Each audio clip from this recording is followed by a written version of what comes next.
So ఫ్యామిలీతో weekend spend చేయాలంటే మంచిగా ఒక రోజు అంతా కేటాయించుకుంటే తిరుపతిలో ఒకటి కాదండి 2, 3, 4 ఉన్నాయి ఒకే రోజు చూడటానికి. వీలైతే మేము కూడా అదే ప్లాన్లో వచ్చినాము.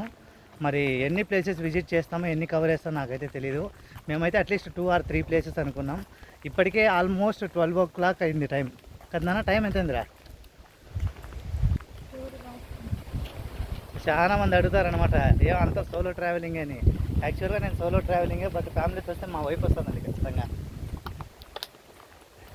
అక్కడ మా చిన్న పాప కూడా పోతుంది. సో నెక్స్ట్ ప్లేస్ విజిట్ చేయాలనుకుంది అయితే ఎక్సోటిక్ పార్కు. మరి ఏ టైంలో వెళ్తామో తెలియదు, బట్ ఇవాళ అయితే అయిపోగొట్టేస్తాం.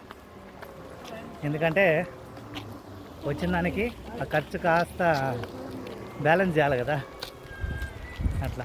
అండ్ రెండోది బాగా మంచిగా పిల్లలుంటే వెహికల్ రెంట్ తీసుకోండి.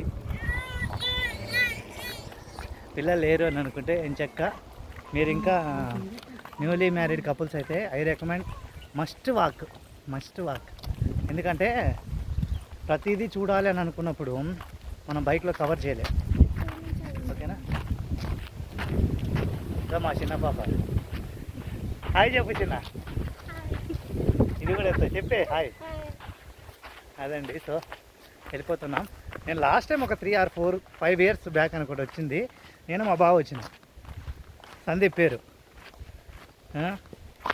మనోడి వల్ల నాకు ప్యాంటు బొక్క వస్తానే చినిగిపోయింది. ఎట్లా అట్లా మనం అట్లా పోయింటే సరిపో. అట్లా వచ్చినా వాళ్ళురా. సో అదండి, వెళ్తూ ఉన్నాము. ఇంకా ఒక 1 hourలో, ½ hour to 1 hour లోపు అయిపోతుంది ఆల్మోస్ట్. ఈ ప్లేస్ అంతా కూడా ఎక్స్ప్లోర్ అయిపోతుంది. అదే అండి.